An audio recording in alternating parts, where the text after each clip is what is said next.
Welcome to Autism Knows No Borders, a podcast where people connected to autism inspire change and build community. Together with the Global Autism Project, I'm your host, Rachel Harmon, a professional with over a decade of experience in the field of autism services, outreach, and advocacy.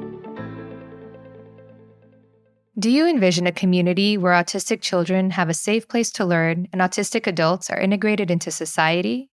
Do you know any parents of autistic individuals who might need some encouragement as they advocate for their children?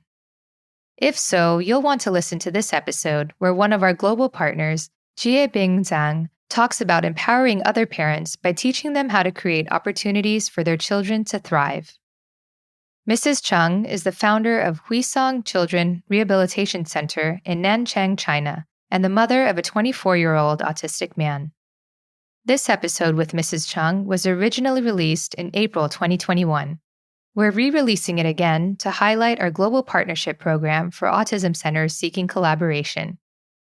We're also thrilled to announce that, in collaboration with our partners from Centro Enigma in Ecuador, the Global Autism Project is hosting the Latin America Autism Summit this July in Lima, Peru.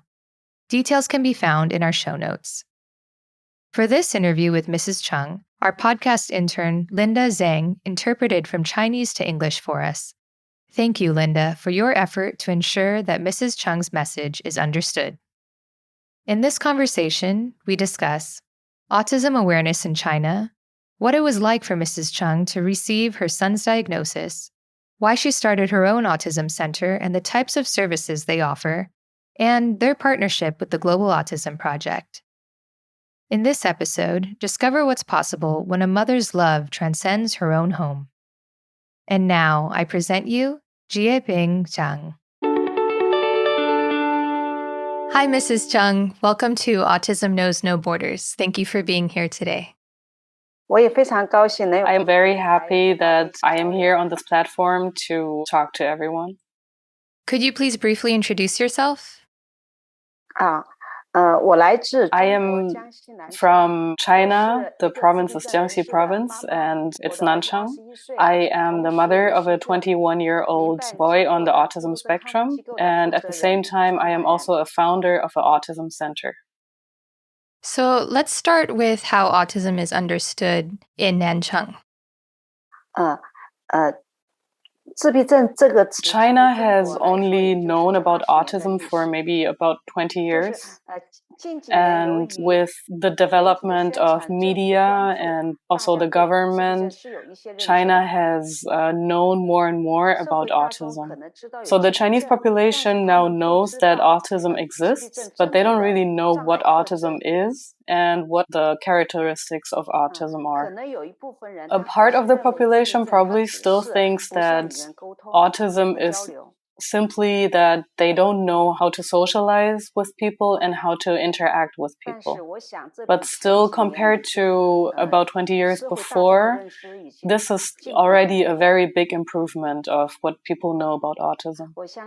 I also deeply believe that through the development of knowledge and also spreading of media, people will more and more understand what autism really is. So is there any kind of stigma related to disabilities in general in China? When people think about disability, they mainly think that this individual person is going to be a burden to the family, also a burden to society, and that they need people to take care of them and they can't be really independent. But what we also know is that a lot of people who have disabilities, they can still be useful to society and to their community, let it be through therapy or through education. What kinds of services are available for families from the point that they are diagnosed until the individual becomes an adult? The first step, when a parent has a feeling that this child develops different than others, the first thing they would do is to go to the hospital and seek for medical help.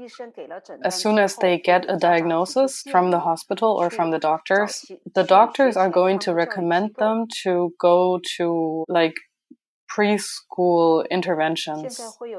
A lot of families are listening to what doctors say or recommend, to seek for a therapy center and start interventions. But there are also a lot of families that don't accept a diagnosis like this, and they are determined to believe that their kid is only developing a little later than others. And through that, they will miss the window where intervention would work best.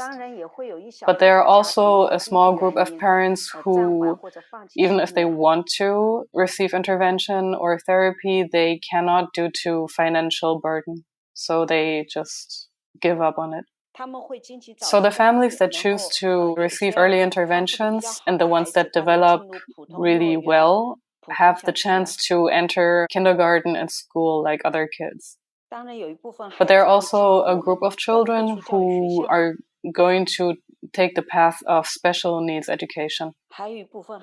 And there are also a group of children who cannot attend either one of the systems, so they have to stay at home, and parents are gonna stay at home with the children to take care of them.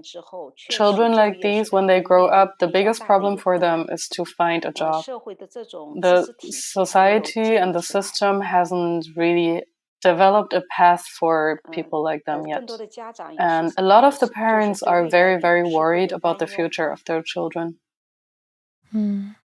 So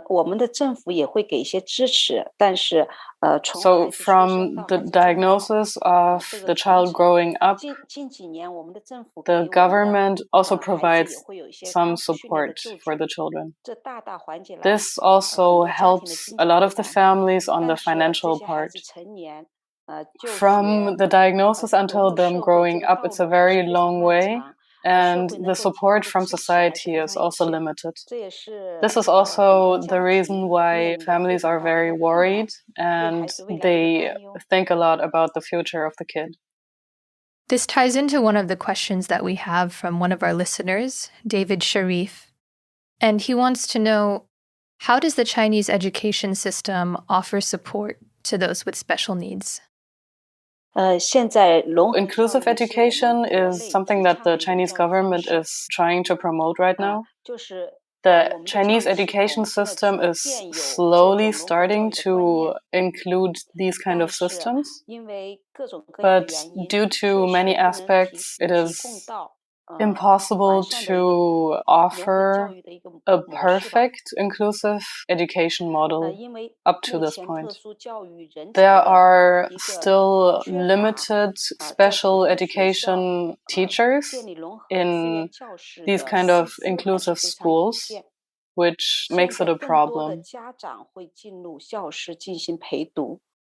Right now, a lot of parents are joining the classroom to support their children, but of course, parents are still hoping that the Department of Education could help with this kind of lack of professionals. Right now, the parents are still playing a really big role in the education of their children, even though they're in school. But of course, there's also a big difference between the cities, since China is so big. Some of the further developed cities, they have a good education system for special needs children. They also have included special needs classrooms, especially for the kids. But with the growing population and also the growing diagnosis of autism, the resources they have, even in the further developed cities, it's still not enough. Many of their intervention centers are now also training teachers to join into the inclusive schools. But this also comes with a very high financial burden. Also, these special needs teachers, they can still not fulfill the requirements by the parents. First of all, there are not enough teachers. And second of all, the costs are very high. Mm-hmm. So let's talk about your son. You said that he is now 21 years old. How old was he when he was diagnosed, and what was that like for your family to receive the diagnosis at that time? When we noticed that our son was different than others, he was about 2 years old. But when we actually got the diagnosis in the hospital, he was already 3.5. When we went to the doctors, the only thing that we thought was that he was just developing a little bit slower than other kids. Did you know what autism was? We didn't know. What the doctors told us was that our child had a low IQ. The doctors told us that he will need us to take care of him for the rest of his life, and they suggested us to have a second child. Wow. Was this your first child at that point? Yes, I only have him. When I took him and got out of the hospital, I started crying immediately and I couldn't control myself. I worried a lot about his future, but I also blamed myself because I couldn't give him health. So when we got home, the only things we were thinking about was his future and what we were going to do with him. I couldn't get any professional support. I also didn't know what I could do to help him. Whenever I saw other children, I just thought, why was my son like this? And what did I do to make him like this? I couldn't accept the fact that the doctors told me that my child would need my support for the rest of his life.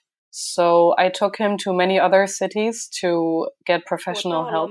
I took him to the biggest cities in China, Beijing, Shanghai, Shenzhen, and Guangzhou. I've taken him everywhere.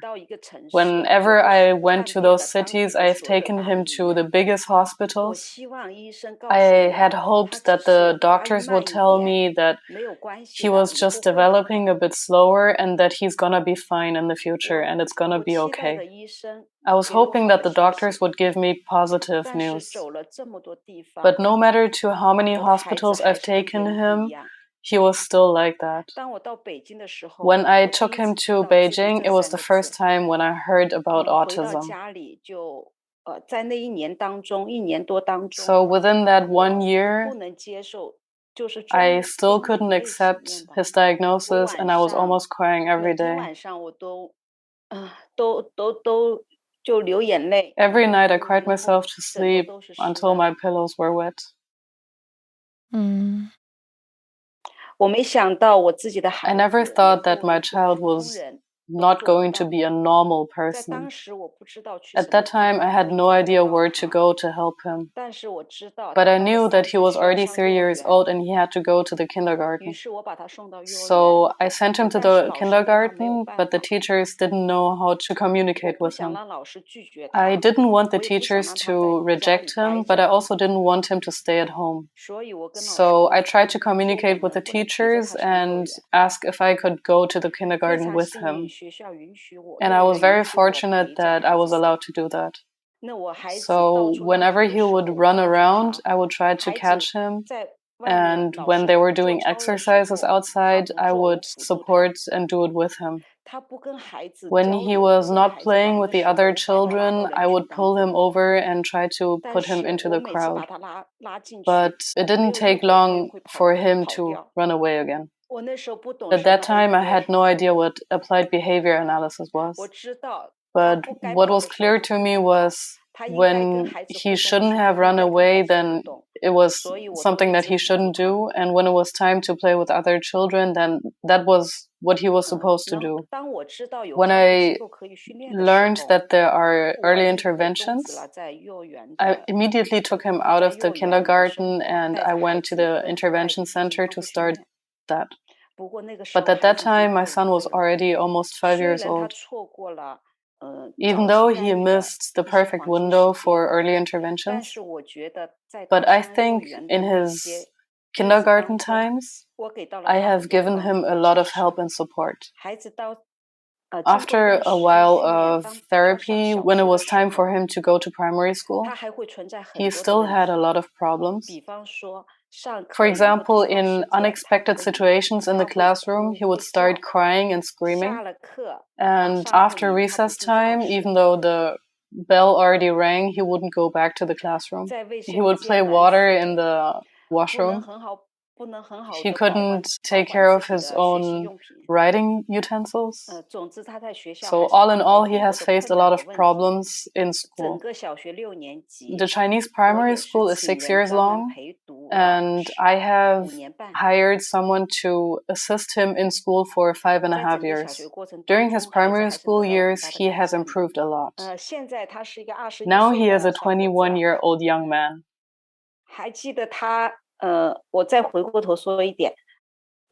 took me 3 years to teach him how to take public transportation independently. Because if the bus didn't come on time and he waited for too long, he would get angry and anxious. And when the buses were too crowded, he would also start screaming. It would also make him a lot of trouble if the bus didn't exactly stop at the bus stop, if it would go a little bit further, or if it stopped for too long or too short. When I think about this now, I still feel that it was a very, very long process. What was it like for you when he finally did it on his own? I felt that I would definitely be able to teach him, but it would just only be a very long process from doing it with me and doing it independently. Because he was improving bit by bit, so by the time when he did it independently, it wasn't a very big surprise to me.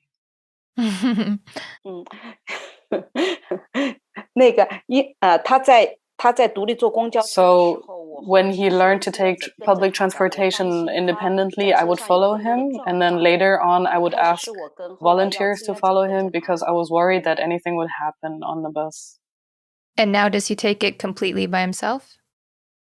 This was already a couple of years ago. Now he can completely do it by himself. Oh, that's great. I gave him a smartphone, so now he can find any place in our city. What are some other proud moments that you have of him related to his strengths? My son is very mechanical, so I have taught him to care about me. Whenever I am sick, he would always bring me tea. Oh. Whenever I say that I'm hungry, he would go and cook for me. Oh.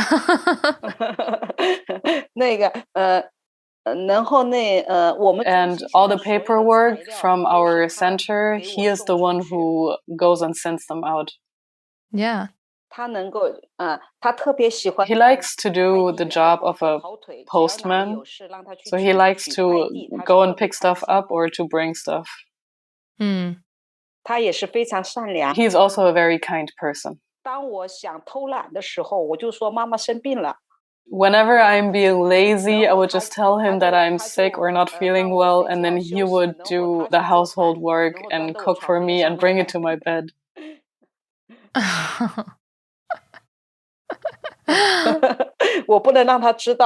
But I can't let him know that I did this on purpose.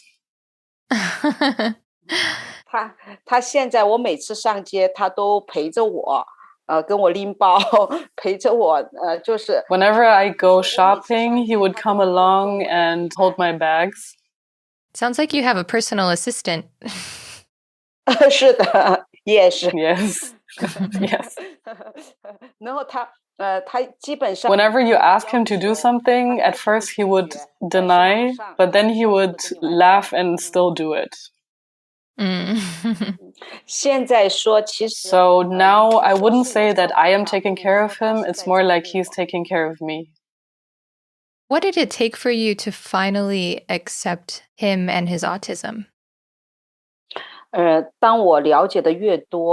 more I got to know about autism and the more I found that there are ways and interventions and therapy And also, when I found a direction where to go, I think that's when I started to accept his autism. But of course, I am still very scared of the future. I am afraid that one day when I'm not there anymore, he cannot take care of himself. This is what I'm most afraid of. I think if time could stop, even if I'm 80 years old and he's 50 years old, I think that would be a very happy thing. Are you doing anything now to support him to live independently? 现在几乎他就是 I don't have to support him at all in his daily living, but the only concern right now is his career and his job. He can go grocery shopping, and as we said before, he can take public transportation and everything all by himself now. But he still needs support in his career, so this is what I'm most worried about now. He doesn't have his own job right now, so what he's doing is helping me at the center. Could he be a delivery person somewhere else too? 他不能有突发事件。 He doesn't know how to handle unexpected situations. For example, if someone would say that his delivery is too late, or if he cannot find an address, or if he calls and no one is picking up. These kind of situations, he doesn't know how to handle yet. Okay, but those are things that can be taught, right? 是的，但是需要一个人陪着他，就是要有个人。 Yes, it could be taught, but he needs someone with him. Okay, got it. Okay, Mrs. Chung, let's talk about the center that you started. So you founded Huicong Children Rehabilitation Center. What made you decide to start this? When my son started early interventions, he was almost 5 years old. And he actually could have started it earlier, but at that time there was no center in our city. So I had to take my child to a different city for early interventions, and we had to stay there for long term, and I had to rent an apartment and everything. I knew that my son needed further interventions for a longer period of time. I also learned that there were many other children in Nanchang who needed early interventions and who sought them in different cities. So I thought if we had a local center for early interventions, not only my own son would have a place to go, but also the other children in Nanchang. They wouldn't have to go to other cities anymore and could stay at home. So the idea behind starting the center was to have a local center, to have a local place. What kinds of services do you offer the families now? We provide early interventions, sessions, and therapy for children who come in every day and have their therapy or classes to improve themselves. At the same time, we also provide classes for their parents to support their children. We also try to raise awareness in our society to bring autism to the people and to help them understand what autism is. Okay. What kinds of challenges or barriers did you have to overcome along the way? 最初是场地的，现在场地的障碍。 The first challenge we faced was the location. It was very hard to find a location. 资金来源都是来源于收费，当时就是场地的那个。 And then also financial problems. Our finances are mainly coming from therapy fees. And if we take too high of a fee, parents are burdened. But if we take too less of therapy fee, then we can't pay our teachers. Another problem that we faced was also the stability of our teachers. Because the work of special needs teachers is actually really hard, and the professional requirement is also very high, but what we could provide them was not in relation to what they had to work. How did you manage to retain staff and encourage motivation?这么多年来，就是我 So within the past few years, of course, I have tried to keep my teachers. Some of them would still leave, but some of them would stay. The ones who stayed with me, they know that what I'm doing is very important, and they have also seen how much work I have put in this. So they want to stay with me and they want to fight with me. On the other hand, of course, they have also seen that these children need us. We also hope that our teachers will have professional development within our center. We try to provide them a platform where they can show their own worth. I think the teachers that are in our center working with me and who stayed are very responsible and very kind people. Hey, Rachel here. Are you a professional eager to stay at the forefront of current best practices? Are you ready to unlock new strategies to enhance your clinical skills? Are you wondering how to expand your services to reach even more families in need? Or maybe you're a parent looking for support from others who understand your needs. Or maybe you're a self-advocate wanting to share your story and educate others. Look no further. The Latin America Summit is the event tailored to address these pressing questions and more. Mark your calendar for July 10th to 12th as we gather in the heart of Lima, Peru, immersed in a dynamic atmosphere buzzing with insightful presentations, invaluable networking opportunities, and hands-on workshops led by industry experts. Join us at the Latin America Autism Summit, where together we'll create unforgettable memories and forge connections that last a lifetime. And now, back to the conversation.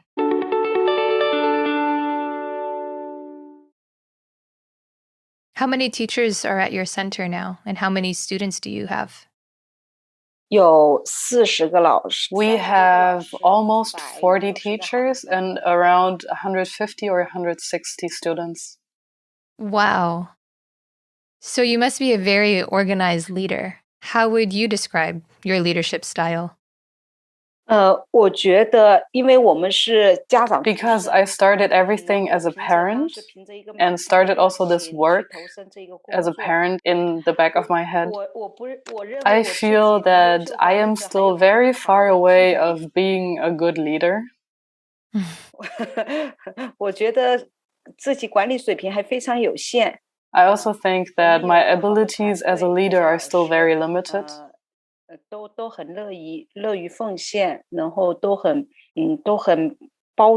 We have a team of teachers who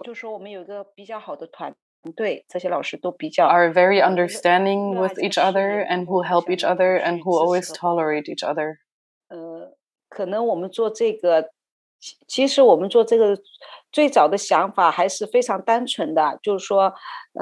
When we started this, all we had on our mind was to help others. But of course, with our center growing and with our students getting more and more, we really do need very good leadership and management. We are all growing together, but I feel that I still have some way to go. Well, Mrs. Chung, I think you should give yourself some more credit because you've created something amazing for your community. 我确实是这个感觉，因为我们最早的身份哈，可能就 Yeah, this is my true feeling though, because when I started everything, I was just a parent. And I am growing with my center, and we're still learning from it. But I think what I am doing really well, or what we as a team are doing really well, is we're trying with all we have to help these children. And we have gotten the support from our parents as well. Most of our students are coming because they had heard from us through other parents. Some of our current students are recommended by parents that have been with us maybe 10 years ago. I think the reason we have come so far is because we're being responsible to our students and to their parents. Mm-hmm. Can you share a success story related to one of your students? 我们很多孩子就是because we opened the center 15 years ago, so some of our oldest students who were 2 at that time are now 17. We have a lot of students who are either in primary school, middle school, or high school now, and they're very successful. Some of the children who came to us for early interventions couldn't talk, and they had some of the severe characteristics of autism. But with therapy and also the support of their parents, some of our students are the top students in their school. Their teachers think that these students are really great. Some of the children turned out even better than I thought. From that, I learned that therapy and also the support and help of the parents really have a big impact on their development. One of our previous students sent me a message a couple of days ago that he turned 18. Oh. He was at our center 14 years ago. His mother found my contact on WeChat. She added me and then she messaged me that this child is now studying, now doing vocational training in Guangzhou, and he also found a very pretty girlfriend.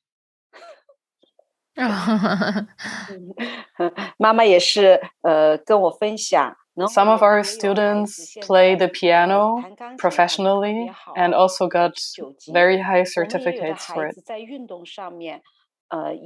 Some of our students are also very good in sports. I remember one of our students, he is second place in Fujian province in badminton.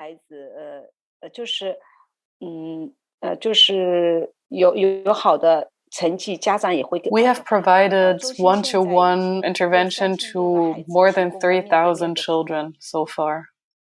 Wow. Yeah. Many of those children turned out even better than we thought they would. Sometimes we would invite them back to our center to hold presentations for the parents now. I hope that seeing the progress of these children is going to help the parents with their expectations and their worries also. Some of the children now have their own career.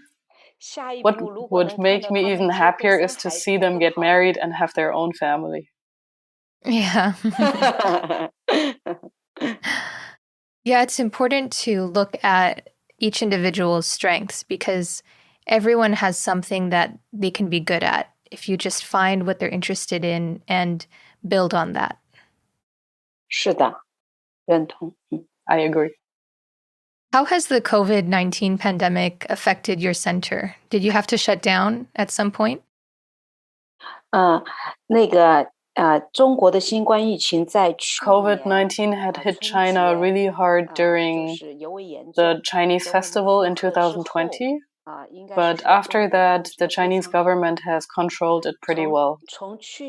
We had to shut down until May 18th, which is when we opened again. And since then until now, we were able to keep our center open as normal.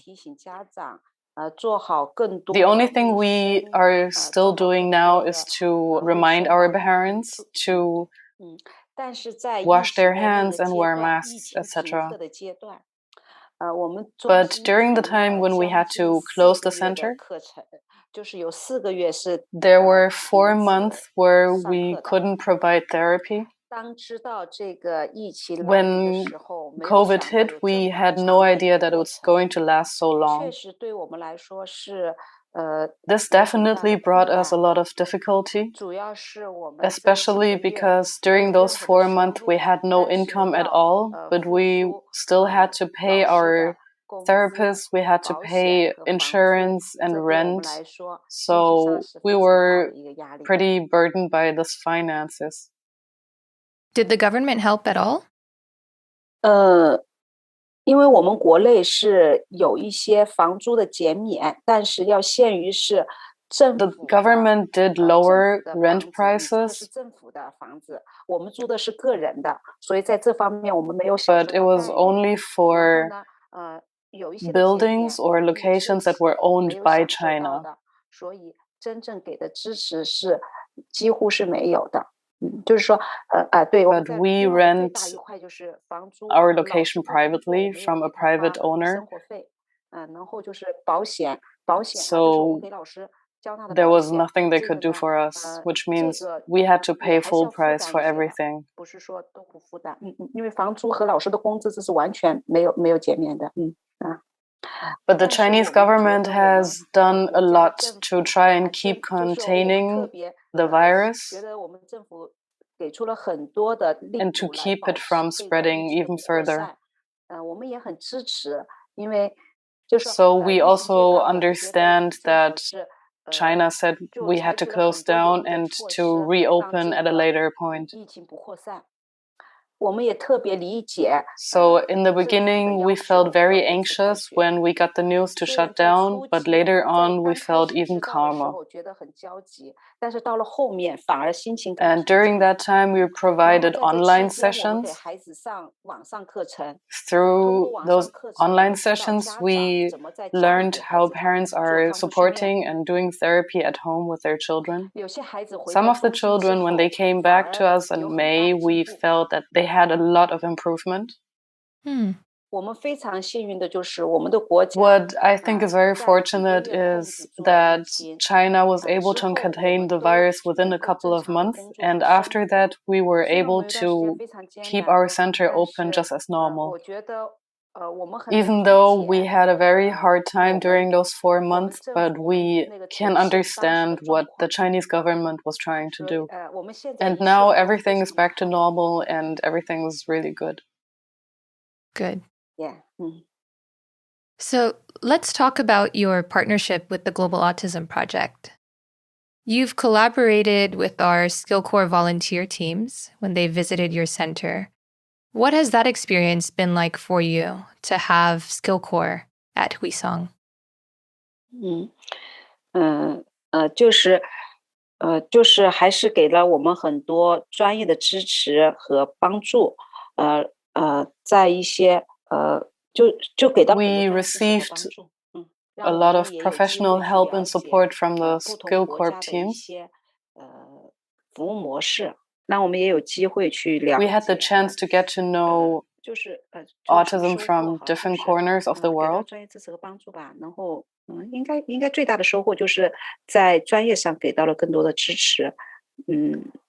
因为它主要也是专业知识嘛， And 然后也看到了 I have seen that 全国各地同行 no matter 其 in which 实也是 country, 面临着很多的困难。虽 everyone 然 is 我们 fighting for 各 the 国的 same 国情不 goal. 同，但是面临这一群体的时候，也大家都是存在着困难，但是都是就觉得并不是一个人一个国家在战斗，其实我们 I 全 have 世界的人 noticed 都 that 在为这一个群体 even 付出太多 though 了哈。 there were 就 cultural 是说虽然我 differences, 们的国情不同，但是也we were 看到了 all 很 trying 多 to 的 do the same 就是 thing and we 同 faced 行 the 他 same 们 challenges. 也是存在着很多的问题 And 和挑战，然后也 I 在 have seen 去 that 克 we 服 are not 困难。 alone.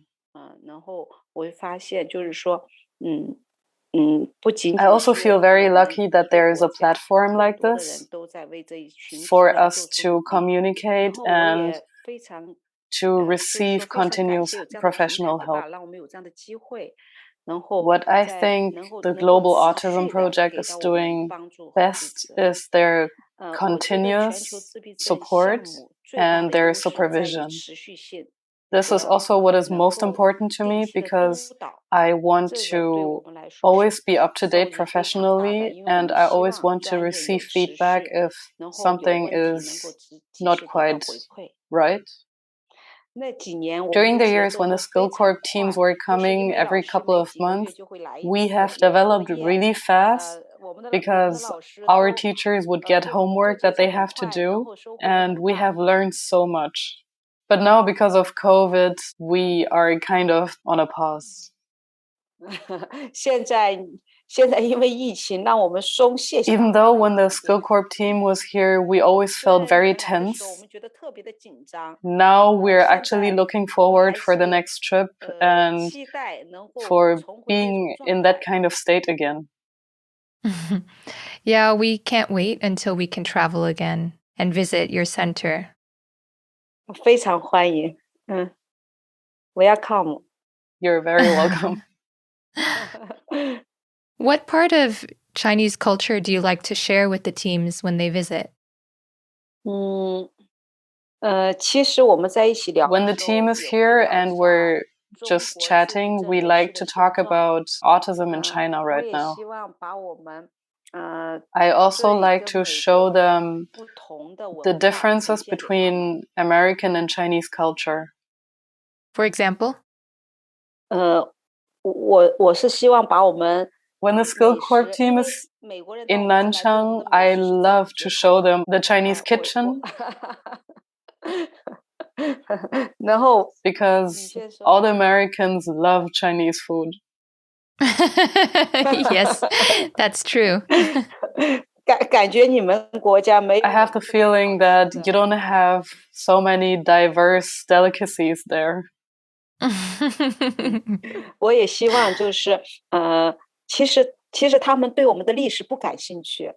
其实我就是他们老师对我们的历史不是很感兴趣。 Whenever the teams are visiting, 城市建设、城市风貌 I don't think they're very interested in Chinese history. 有中国特色的小饰品还是特别感兴趣。 But I notice that they're very interested in Chinese buildings or 跟美国不一样的 those 地方。 little Chinese accessories, so I like to take them and show them 文化 those 然 places. 后我想分享我们传统的文化吧和我们的一些城市风传统文化和一些特色的东西吧。然后我也希望他们能够知道中国是 I always like to share with the Skill Corp team the Chinese traditional culture, especially Chinese values. And Mrs. Chung, you attended our 2019 Global Summit in Bali. What was that like for you to spend that week with all of the partners? 就感觉可能我刚才已经说到这一些，因为可能是相关的，就感觉其实 Well, my experience was 全球各地的人都在分享 that I saw 当地的一些现状，感觉 that everyone was walking the same path, 这条路确实 that everyone has faced the same experiences, the same challenges. 都会碰到相同的问题。但是 I have seen the understanding of autism in all kinds of other countries. 感受就是大家都很愿意贡献自己的一些经验。 I know that we're all working together on the same goal, on the same aim. 还有一个就是这样的 And also, 让我们能够更快的 it was a very good 哪一方面需要成长 chance for us to see where we still need to work on and what we still need to do to improve ourselves. Okay, Mrs. Zhang, I'd like to close with one last question. When parents of children with autism come to your center, what is the one piece of advice you want to give them? 第一个就是告诉他们树立信心。 First of all, I want to give them confidence, and 第二个就是给 I want them to forget about their worries. 他们一些专业的支持，让他们 Then I want to also provide professional help and give them a professional path of 比较有方向的 how they can support their children, because if they have that, then it's also going to lift the burden of themselves.